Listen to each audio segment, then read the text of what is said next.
One aspect of Vin Diesel's life has always been hidden, nor the movies nor the celebrity, but something far more intimate. When his private garage doors eventually opened, what people discovered within was not only uncommon, but also poignant, odd, and utterly unanticipated. Tragedy-related cars, personalized presents, buried memories, and even an automobile that only 7 people on the planet can own. This is a secret, not simply a garage. One car may alter everything, so you'll be shocked by what's inside. Let's find out. Section 1. The man behind the machine.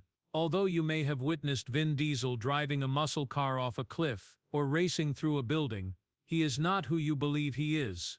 You are familiar with the snarl, the muscles and the phrase family, which reverberates like a battle cry throughout the Fast and Furious film series. However, what if I told you that a man who takes his engines personally is responsible for all of that cinematic mayhem, that beneath the burnt rubber and explosions on television, Vin Diesel has been subtly creating something far more personal and unexpected? What is concealed in the garage of a man like that? What does the actual Vin Diesel look like in those cars? Prior to Dom Toretto, Mark Sinclair existed.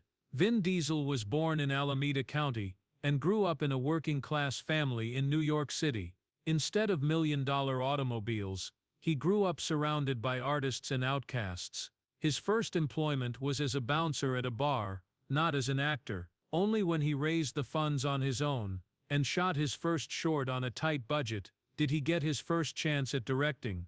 Diesel didn't become famous overnight, like he would with one of his favorite muscle vehicles. He constructed it piece by piece, and he became a worldwide celebrity. After The Fast and the Furious, he rewrote it to reflect something more profound, rather than only accepting the role of Dominic Toretto. This brings us to the first twist. Vin Diesel became Dom instead of only portraying him, or perhaps the other way around.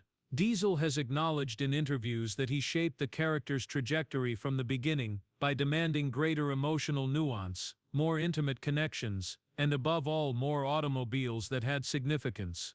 As a franchise producer, Diesel had a voice in the garage, unlike many Hollywood actors who simply show up and drive whatever's gaudy.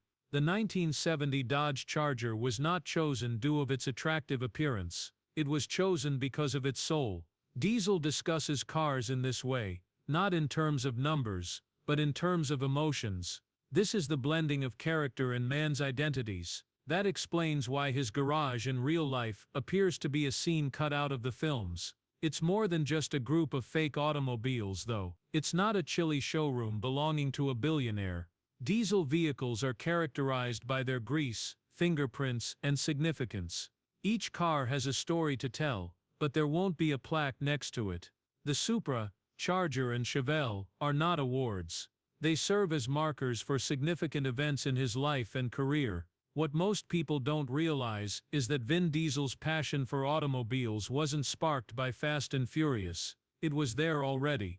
Quiet, devoted, and intimate. He is the type of man who does more than simply operate a vehicle. He researches it. He will explain the workings of the engine, how it responds to pressure, and how the torque feels when you apply the gas at the proper time. Machines aren't machines to him. They are dialogues. They return the conversation. They make him think of something, how far he has come and how near he is to starting where he started.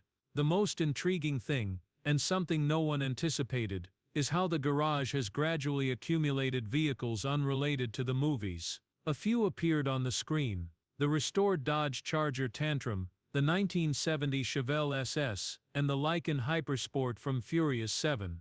Others, however, were never included in the franchise. The Pontiac Bonneville from 1960. Tyrese Gibson gave me the 1993 Mazda RX-7, the Subaru Impreza, and a Sprinter van with a TV and refrigerator built in. Scriptwriters did not select these. Vin picked them without any publicity, without any cameras, and without any antics. They are also more revealing than the movie automobiles in many respects. People are talking about more than simply horsepower when they say they were astonished by what they discovered when they unlocked Vin Diesel's garage. When the cameras stop rolling and the engine is turned off, they are discussing Diesel's true identity. He is a man whose identity was shaped by metal, grease and grime in addition to movies. And now that his private garage doors are officially opened, we can see not only what he drives but also what he values. And that's only the start. The second part, within the garage. Vin Diesel's garage wasn't the only thing they opened. Nobody in Hollywood was ready for what they found. This was no stage store display or gaudy picture shoot. What they discovered was unvarnished, overwhelming, and entirely authentic. After over 20 years of producing films about fast-paced races, exploding engines, and intense street fights, the man has subtly constructed a garage that is as wild as the movies he plays in. Here's the twist though. From the screen, some of the cars are instantly identifiable and iconic. There are others that the public has never seen before, and every one of them, whether well-known or obscure, reveals something important about the owner. Why does Diesel not talk about the Chevelle SS, despite keeping it in immaculate condition? Why does he still own a Supra that was never used in any of his scenes? Furthermore, who would purchase a vehicle with diamonds in the headlights? Entering Vin Diesel's garage is not the same as entering a showroom. No one is giving you a pamphlet. You are not instructed where to stand by a tidy little velvet rope. Instead, you receive something far more personal. Every space in the garage serves a certain function. A few spaces set aside for ongoing maintenance and adjustment. Others are more akin to silent shrines to automobiles that obviously have great personal significance. The muscle vehicles, hypercars, and movie legends dominate one side. Frame by frame, the builds enthusiasts have committed them to memory. The opposing side. Things start to get interesting at that point. The cars that never made it into a fast-paced movie, but nevertheless capture Diesel's life, his principles, and his connections reside there. We begin with a vehicle that isn't only Diesel's favorite, the 1970 Chevrolet Chevelle SS. It's almost a continuation of his personality. It appeared briefly in Fast and Furious 6, Fast and Furious 5, and Fast and Furious. Throughout the series, the automobile resurfaces in flashbacks and dramatic scenes when Dom drives a significantly modified replica of it in a street race. Diesel, however, views the Chevelle as more than just a piece of film equipment.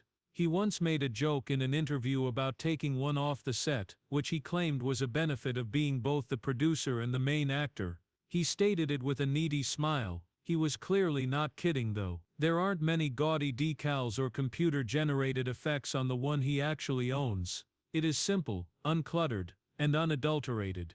A 7.5-liter V8 engine with 450 horsepower and 500 pound-feet of torque powers the vehicle.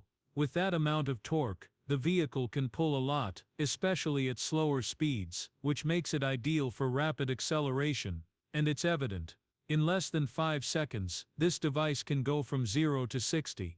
Despite the Chevelle's age and bulky body, that is faster than many contemporary sports cars.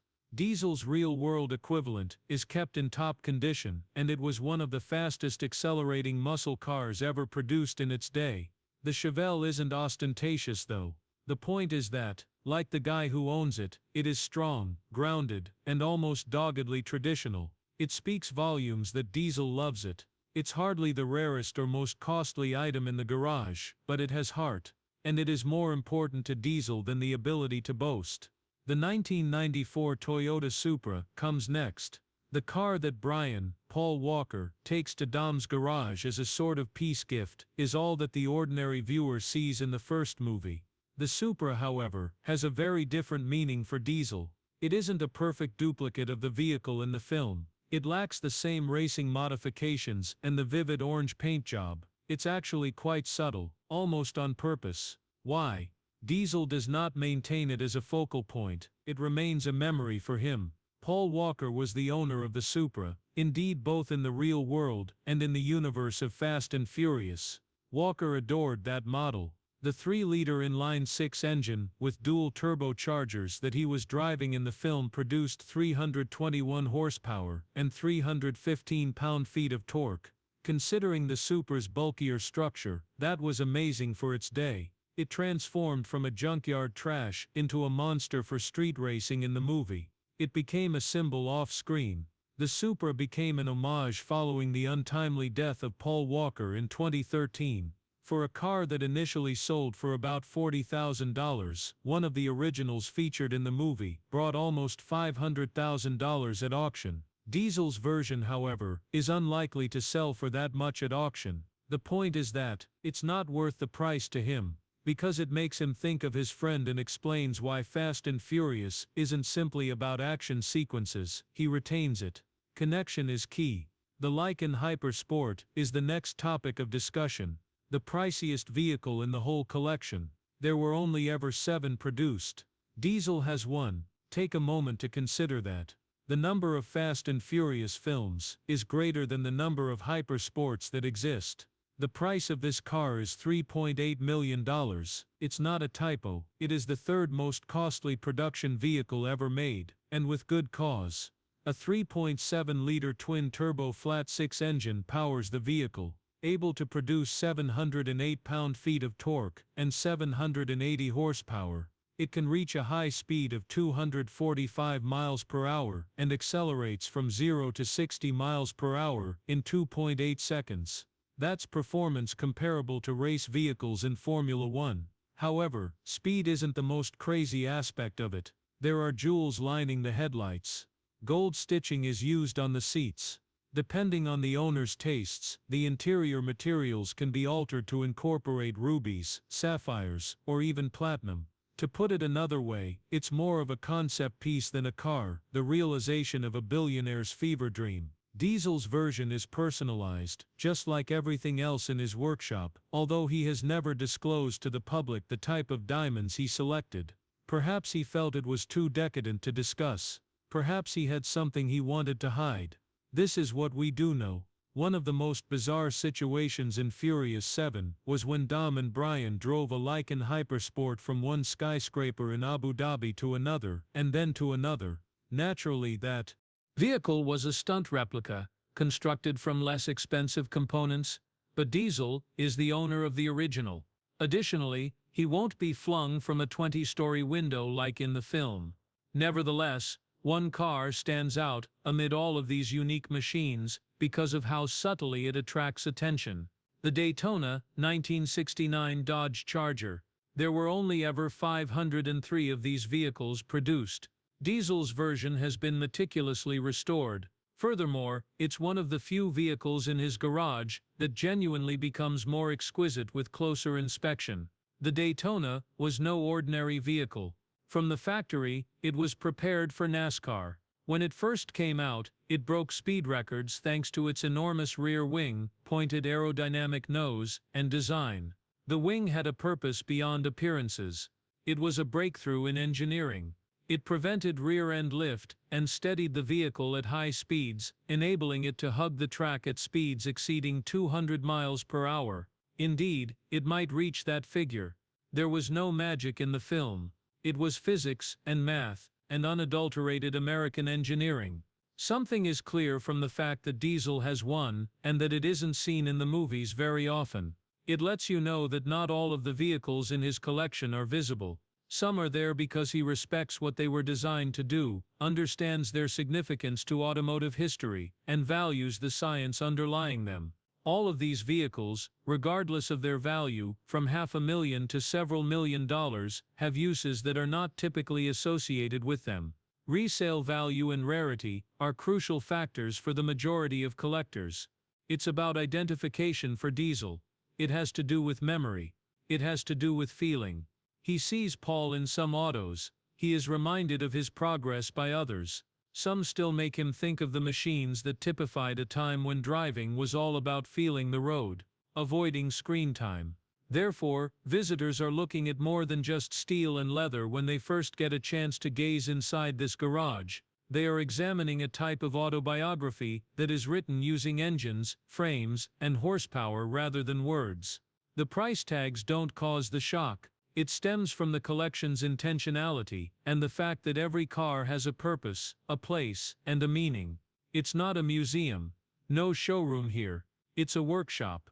A memory bank is a place where machines and stories meet. Section 3. Unexpected rides and hidden gems. If you thought Vin Diesel's garage was just full of Fast and Furious legends and million-dollar hypercars, you're mistaken.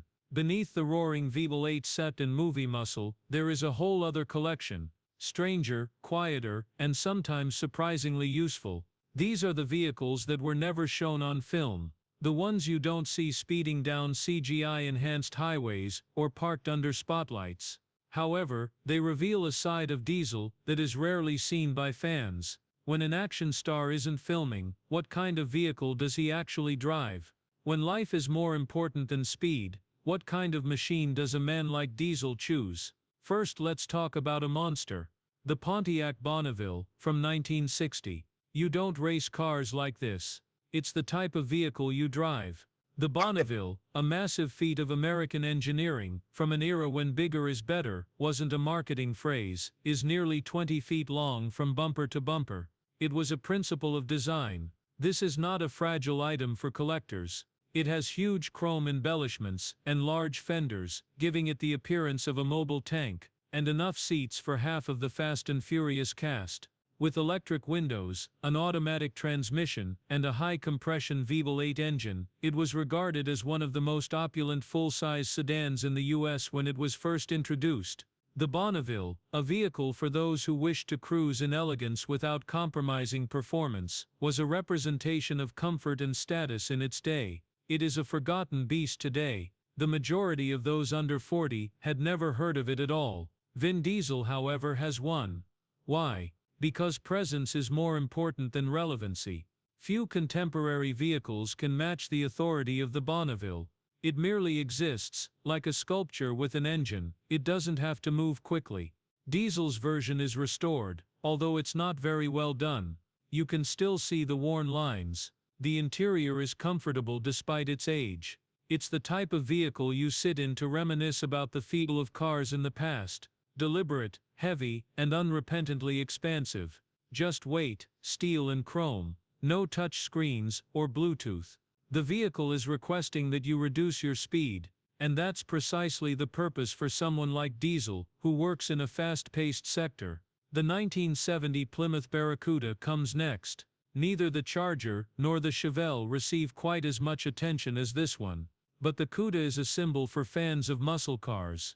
It was among the earliest pony cars to compete with the Chevy Camaro and the Ford Mustang. It also gained a cult following over time. The Barracuda was designed to intimidate with its aggressive stance, sweeping fastback lines, and rumbling exhaust. According to reports, Diesel's model has a large Block 426 Hemi engine under the hood that is known as the Elephant, due of its productivity and size. Owning the car is justified just by its engine. One of the first production V8 set to enter the race car market, it produces more than 425 horsepower. But raw force isn't the only strategy used in Diesel's Cuda. It's a throwback to an era when performance was just as crucial as style. It's deliberate how the hood scoops flow into the front grille, how the rear panels are symmetrical, and how the windows taper into the roofline. This vehicle is meant to be noticed, but not necessarily identified. Real gearheads know exactly what that is, but most people who watch a Fast and Furious movie wouldn't even clock it. The 1993 Mazda RX-7 is a completely different topic after that. Now, if you include Dom's frequent appearances on the drift, this one does have some connections to the Fast franchise, or how Tokyo street racing influenced later movies. However, Diesel's RX-7 isn't a prop for a film. It's a private homage to a distinct speed. The RX-7 is well known for its Wankel rotary engine, a novel design that uses a rotating rotor rather than conventional pistons. It has a smooth, almost alien sound and high revs, because to its design. The RX-7 is incredibly responsive, light, and agile. In contrast to a muscle car, the RX-7 flicks and glides, while a Dodge Charger lunges and growls. The automobile was designed for quickness rather than strength. Why would Diesel possess such a thing? Due to his enthusiasm for engineering. Because he is aware that speed is a multifaceted concept. The RX-7 is an example of an alternative way of thinking. American domination contrasted with Japanese minimalism. The fact that the RX-7 has a sizable modding community is also helpful. Owners enjoy adjusting, fine-tuning, and overhauling them. Diesel's version is probably not stock, given his fondness for hands-on mechanics. The most unexpected aspect of Vin Diesel's garage, though, may not be any of the muscle or custom cars, but rather the useful automobiles. Practical, indeed. The ones you don't even think of as Dom Toretto. The ones you wouldn't think to park next to a Dodge Daytona or a Lykan Hypersport. Nevertheless, they exist. For instance, the BMW M5 from 2010, businesslike, subtle, and sleek. It can go from 0 to 60 miles per hour in just 4 seconds, and yet generates 500 horsepower, thanks to the V10 engine. This isn't a showpiece, though. For those who like performance but don't want attention, this is a great commuter vehicle. When you want to rapidly blend into the background, this is what you drive. The 2009 Subaru Impreza comes next. This is an odd decision. This excellent all-wheel drive vehicle is renowned for its dependability, safety, and traction. In addition to dominating rally racing circuits, this vehicle is also used to deliver groceries throughout the workday. It makes sense to someone like Diesel. He's a dad. He is a godfather. Between sets, meetings, and family obligations, he is always on the go. Something dependable is required. Comfy and discreet. All of the criteria are met by the Impreza. The same is true of the Range Rover. It's more about adaptability than flash. The same is true of the Range Rover. It's more about adaptability than flash. Diesel's version boasts a leather inside, tons of off-road prowess, and the iconic black-on-black detailing. It's the type of automobile you can drive through mud one day and to a red carpet event the next. It simultaneously maintains a low profile, commands the road, and rides high. Diesel obviously loves that kind of dichotomy in his personal life, and that combination is uncommon. The Mercedes-Benz Sprinter van, however, may be the most unexpected car in his garage. A van indeed. It's not a custom low-rider or a vintage one. A tall, silver, functional vehicle. Why? Since it was a present. Gibson. Tyrese. Diesel received it as a birthday present from his longtime co-star and real-life pal. It's not just any van, though. Tyrese outfitted it with a refrigerator, a flat-screen TV, soft leather seats, and a complete entertainment system. It combines elements of an office, tour bus, and mobile lounge. According to reports, Diesel utilizes it when he travels with his kids or on prolonged filming days. Indeed, it's a present that honors their friendship. However, it also shows the pragmatic side of a man that most people only think of when they think of fast-paced pursuits. Vin Diesel is more than just the guy who races muscle cars through crumbling parking garages. He is also a parent, a producer, and a silent watcher of mechanical artistry. All of these automobiles, including the last one, give a more complete picture of who he is. The Bonneville honors the force that has been forgotten. His appreciation of rarity and beauty is evident in the Barracuda. His passion for accuracy is reflected in the RX-7. The Sprinter van, the BMW, and the Subaru all depict a man who is also grounded in reality. A man who must go from one location to another without attracting attention. 4. The legacy of Paul Walker goes beyond metal. Most people never get to see this part of Vin Diesel's garage. It's quiet, not because it's secured with biometric codes or concealed behind security. It's intimate. It is weighty in ways that are not quantifiable in top speed or torque. These aren't the vehicles that spin into flames for a stunt or roar down the street.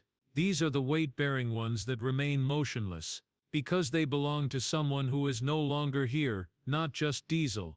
Why would a man who never races keep a Toyota Supra? Why would you want to keep a Dodge Charger that hasn't been driven for years? Horsepower has no bearing on the answer.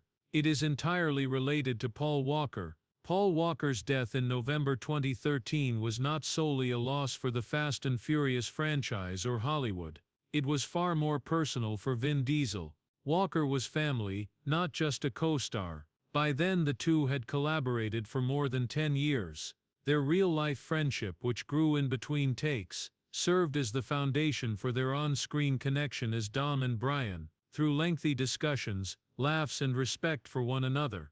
And instead of simply grieving when that connection was abruptly ended, he underwent a transformation. Diesel found it difficult to control his emotions during interviews after Walker's passing.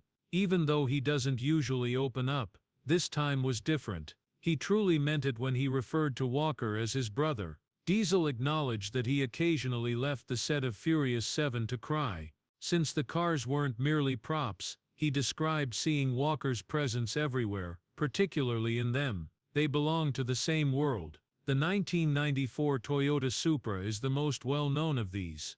As a sort of peace offering to Dom, Walker's character Brian O'Connor restores a rusted-out Supra in the original Fast and Furious film. By the end of the movie, Brian gives Dom the car, which helps him escape, and it turns into their bridge and vehicle. Back then that moment was just terrific narrative, but now it is legendary. Through metal and grit, two gearheads gain respect for one another. That was something Diesel never forgot. He also retains a Supra in his own garage, even though he didn't drive one himself. It was just remembered. It wasn't altered, painted orange like in the film, or polished for exhibition. He has other cars in his collection that are connected to Paul. There's also Dom's signature vehicle, the Dodge Charger. Some variants are highly modified and designed for airborne feats and explosions. However, there is a non-driving variant in Diesel's garage. It is kept clean, carefully parked, and covered when not in use.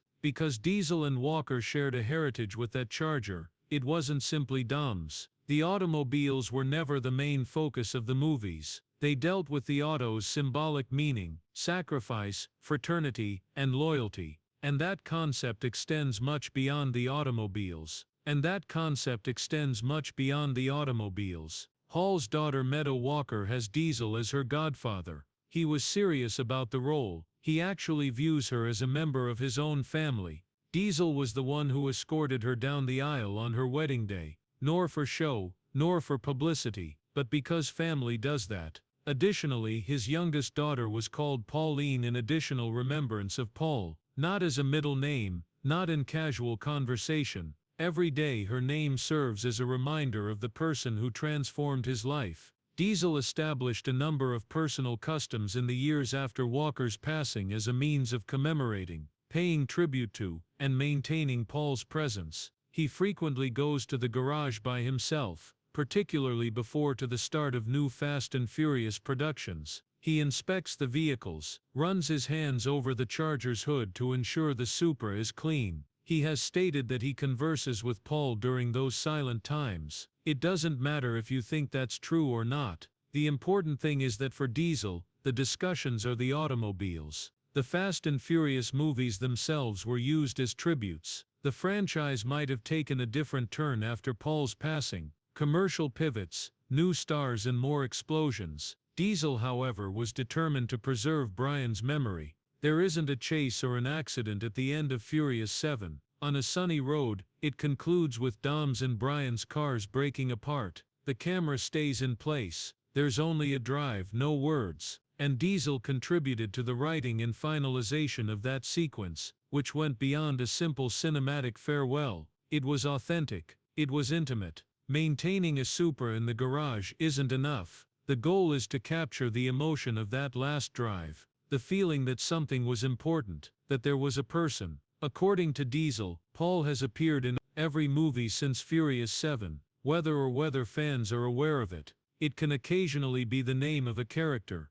Occasionally it serves as a dialogue reference. It's in the music sometimes. However, it's constantly present. Because of this, these cars are more than just automobiles. They aren't investments. They don't represent status. They are mobile memorials, devices with memory. Due to their rarity, Diesel does not collect these. They are sacrosanct, which is why he gathers them. He doesn't flaunt them. He keeps them safe. Other motions are less well known. Diesel has never made everything public. He has been known to light a candle in the garage and spend time by himself with the cars associated with Paul on some anniversaries. It has been alleged that he and Walker had exchanged handwritten notes. A few were placed inside glove compartments. According to a source close to Diesel, a picture of Paul was discovered neatly folded in the Charger's visor, fading, old but still present. Thank you for viewing. Please remember to like, comment, and subscribe if you found this enjoyable.